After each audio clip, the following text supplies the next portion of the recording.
नमस्कार, मैं हूं अमितेश। आप देख रहे हैं एनबीटी ऑनलाइन। पाश्चात्य विचारक कार्ल पॉपर ने सोशल इंजीनियरिंग शब्दावली दी थी, लेकिन भारतीय राजनीति के परिप्रेक्ष्य में यह शब्दावली कई संदर्भों में इस्तेमाल की जाती है। विधानसभा चुनाव में सोशल इंजीनियरिंग किस पार्टी की किस हद तक कामयाब रहेगी, यह भी अपने आप में एक बड़ा प्रश्न है। हम इस वक्त गाजीपुर के बीएसपी कैंडिडेट डॉक्टर राजकुमार गौतम के साथ हैं और उनसे समझने की कोशिश करेंगे कि बीएसपी की सोशल इंजीनियरिंग की स्ट्रेटेजी क्या रहने वाली है और साथ ही साथ इस चुनाव में कौन से वो मुद्दे हैं जिनके बीच सियासतदान लोगों के बीच जाएंगे और अपने हक में वोट करने की अपील करेंगे। डॉक्टर गौतम, यहीं से शुरू करते हैं कि ये जो चुनाव रहने वाला है, इसमें कौन से ऐसे मुद्दे हैं जन सरोकार के जिनके साथ जो है कि या जिनके इर्द गिर्द जो है इस बार पोलिंग होगी? मूल रूप से मुद्दों की बात अगर की जाए तो जितने धरातल से जन कल्याण के सरोकार के जो भी विषय हैं, वस्तुतः उस पर कोई काम नहीं हुआ अगर धरातल पे ये देखा जाए।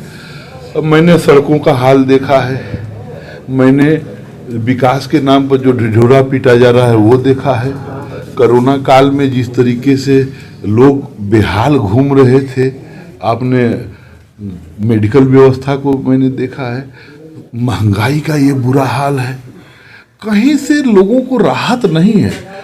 मैं बहुत विनम्रता पूर्वक आपसे बताना चाहता हूँ कि कहीं न कहीं एक ऐसा माहौल बनाने की कोशिश की जा रही है मीडिया के माध्यम से, प्रचार माध्यमों के माध्यम से।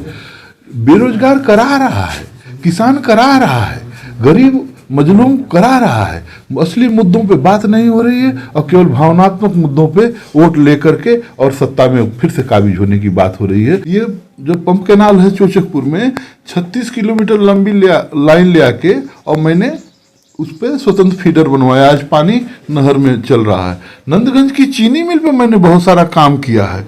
2 अप्रैल 2012 के बाद BIFR से वो चीनी मिल निकल चुकी है और वो कभी भी स्टार्ट हो सकती थी, लेकिन किसी जनप्रतिनिधि ने उस पर कोई काम नहीं किया। 1 मिनट के लिए आपको यहाँ रोकना चाहूंगा। विगत चुनाव में चीनी मिल एक बहुत अहम मुद्दा के तौर पर प्रोजेक्ट किया गया था।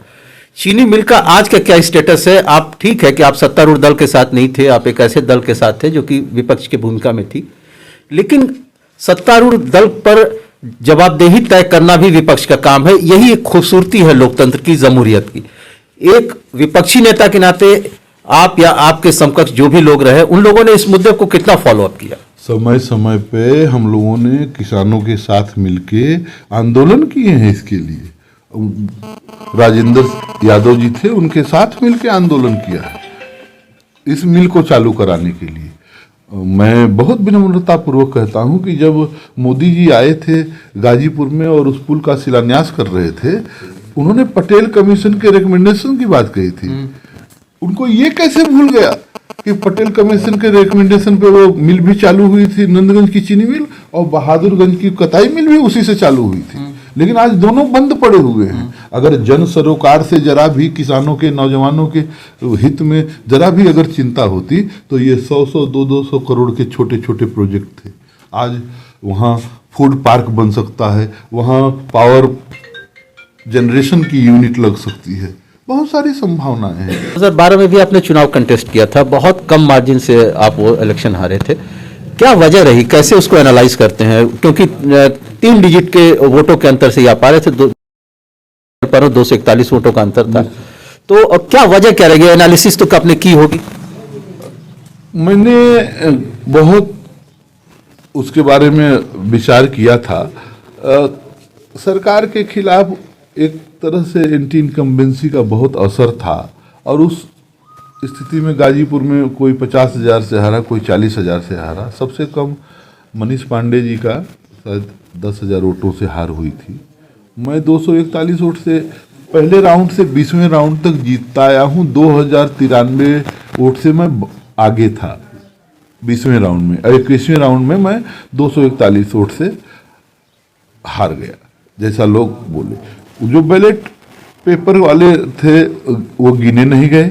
मैं हाई कोर्ट में गया, वहाँ मैंने न्याय की गुहार की।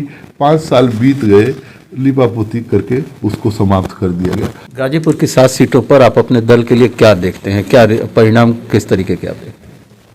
बहुत अच्छे परिणाम हैं, बहुत अच्छे। मुझे ऐसा लग रहा है कि 4-5 सीटें तो ऐसी दिख रही हैं कि जहां बहुत अच्छी संभावना है, बहुत अच्छी संभावना है। बहुजन समाज पार्टी छुपे रुस्तम के रूप में उभर के आएगी, जिस तरह से 2007 में आई थी, लोग अचंभित रह जाएंगे।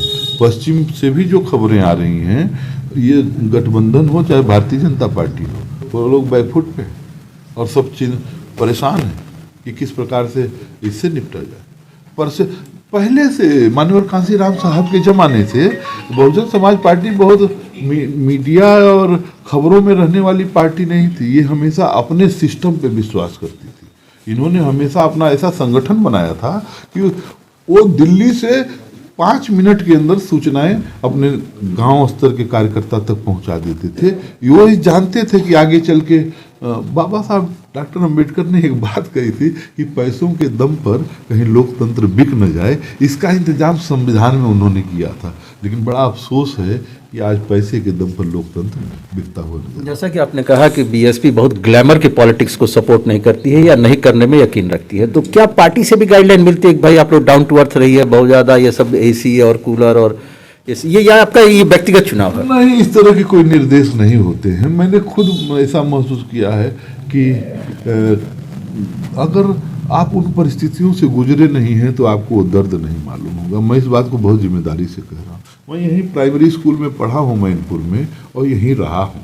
मेरे एक एक इच्छाओं अपेक्षाओं की स्मृति आज भी मेरे मन में है। मैं इस वजह से लोगों से मिल पाता हूँ।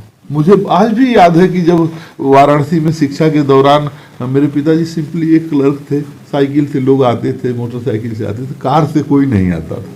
और उस कॉलोनी में बड़े वैसे वैसे लोग थे, कारों से लोग आते थे। तो एक बच्चे के मन में ये आता था कि यार हमारे घर कोई कार से क्यों नहीं आता है। और ये जो मन में जिज्ञासा उठती थी, उसी ने मुझको जनसेवक बना दिया लोगों के अपेक्षाओं को। मैं जब किसी गरीब के घर शादी में अवश्य जाता, 2-4 और छूट जाए, लेकिन गरीब का इसलिए नहीं छोड़ता क्योंकि मेरे जाने के बाद उसके मन में जो भाव आता है वो अतुलनीय है। दुनिया की सारी दौलत को एक तरफ रख लीजिए और उस आदमी के भाव को एक तरफ रख लिए, आप तुलना नहीं कर सकते। इलेक्शन की डेट्स डिक्लेयर हो गई हैं, तो आजकल क्या डॉक्टर गौतम की दिनचर्या क्या होती है? शुरुआत कहाँ से होती है और दिन की समाप्ति कैसे होती है? मैं सुबह उठता हूँ तो नित्य क्रिया के बाद कुछ लोगों से बात करता हूँ, और क्योंकि मुझे ब्लड प्रेशर और शुगर ऑलरेडी है, मेरा ब्रेन हेमरेज हो चुका है, तो मैं थोड़ा सा कुछ कच्चा चना वगैरह खा के और दवाएं खाता हूँ।